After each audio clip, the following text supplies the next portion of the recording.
NBA scouts nagkalat na nga sa iba't ibang liga, tinitignan ang mga players na pwede nilang kunin at gamitin sa kanilang team. Kay Soto isa sa mga players na muling magbabalik sa NBA Summer League, kaya naman scouts hindi nga rin palalampasin ang kanyang latest na performance at alam ito ni Kay Soto, kaya naman halimaw ang naging performance niya laban sa team ng Kawasaki Brave Thunders. At sa unang play natin, Kay Soto sa 3-point area bumitaw ng 3, pasok ang kanyang tira. Ipinapakita ni Kay na handa na siya sa Olympic qualifiers maging sa NBA Summer League at kaya niya ang role ng isang modern big.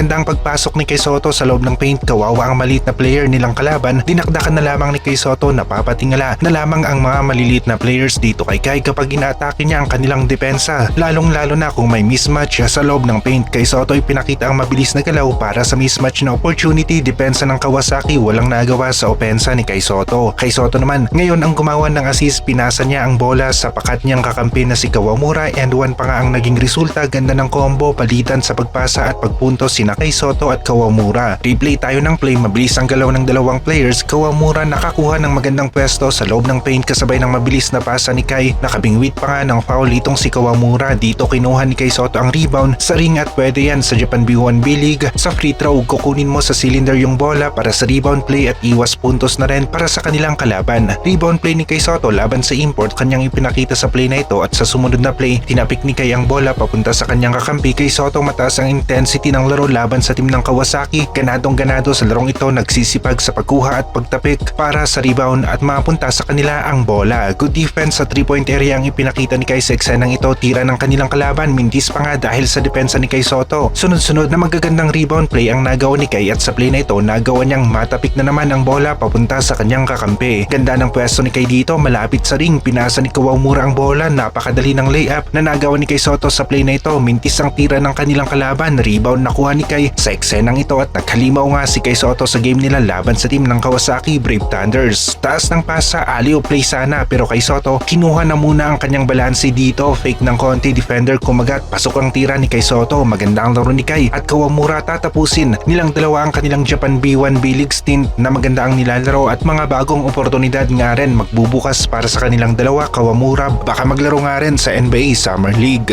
Dito walang kawala ang highlight play. Kay Soto Kawamura combo, kanila na namang naipakita sa play na ito, isang alley-oop play ang kanilang nagawa. Hindi madali ang mga highlights na ito, pero sa magandang timing at galaw ni Kay Soto at Kawamura, napakadali itong gawin para sa kanila. Mid-range ni Kay Soto ang kanyang naipakita sa play na ito. Pwedeng-pwede na si Kay sa NBA, kung sa kaya ay kaya na ni Kay. Replay tayo ng highlight play. Kay Soto alam na ang gagawin ni Kawamura, kaya mabilis itong tumakbo papunta sa ring. Ang resulta pang top 10 highlight play ng linggong ito. Mintis ang tira ng kalaban sa play na ito. Kay Soto magandang pwesto sa ilalim, sa kanya na ngayon ang rebound play. Good defense ang sumunod na eksena. Kay Soto nabutata ang tira ng kanilang kalaban, napunta pa sa Yokohama ang ball possession, sa kanila naman ngayon ang opensa. Bilis ng pagbaba ni Kay Soto, pinasa sa kanyang bola, biglang hinto, sabay bitaw ng soft touch, pasok ang kanyang tira. Ganda ng pagkaka-box out ni Kay dito, nakuha niya ang rebound at talagang naipapakita na ni Kay kung gaano siya kahanda para sa NBA. Pinostehan pa nga ni Kay Soto ang import nilang kalaban, bilis ng ikot ni Kay Soto, sabay bitaw ng tira. Defender wala nang ang nagawa sa opensa ni Kay Soto. Basketball IQ ang ginamit ni Kay Soto dito, biglang pasok sa loob ng paint, box out ng kalaban, pinasok ni Kay at nagawa niyang matipin, papasok ang bola. Grabe naman ang pagkaka-foul kay Kay dito sa pull sa mukha, kaya naman nawala ng balanse si Kay Soto at muntikan pa ngang ma-injury, pero pinagpagngalang niya ang kanyang pagbagsak at tinuloy pa rin ang magandang laro. Dito ang sumunod na eksena, halos i-dominate na ni Kay ang mga kalabang import sa loob ng paint. Gigil nga lang ng konti ang pagsalpak ni Kay Soto ng bola sa ring at napatalbog ito ng malakas. NBA scouts siguradong nakikita na ang laro ni Kay Soto at nagkalat na nga ang mga scouts ng iba't ibang teams sa NBA para tignan ang mga players. Kaya naman itong si Kay Soto alam na may mga NBA scouts na nanonood na sa kanyang laro, kaya naman bigay todo na rin ang kanyang performance. Kita naman pinagpaglang ang masamang pagkakabagsak at nagkaroon pa nga ng magandang laro at stats. Asahan natin mas maganda pa ngayon ang maipapakita ni Kay Soto sa NBA level dahil na rin sa mas lumakas ang kanyang katawan at nahihirapan nga rin ang mga imports sa kanyang depensa. Dito sa Japan B1 B-League, ilang ulit na niyang ipinakita ang mga solid blocks na kanyang nagagawa laban sa mga import nilang kalaban. Playing time at mga plays ang kailangan ni Kay Soto sa NBA Summer League, at kung naibigay ito ng kanilang team at coach sa NBA Summer League ay lalabas talaga ang full potential ni Kay Soto sa laro at magkakaroon ito ng magandang performance sa laro. Huling laro ni Kay Soto laban sa team ng Kawasaki Brave Thunders at makikita natin ito ngayong araw. Magkakaroon ng konting break si Kay bago ang kanyang matinding training camp na naman para sa NBA Summer League at Olympic qualifiers, PBA malapit na nga rin na matapos, kaya naman ensayo at practice games ng Gilas matututukan ng mga coaches at mga players. Maganda-ganda ang pag-asa natin ngayong Olympic qualifiers para sa panalo.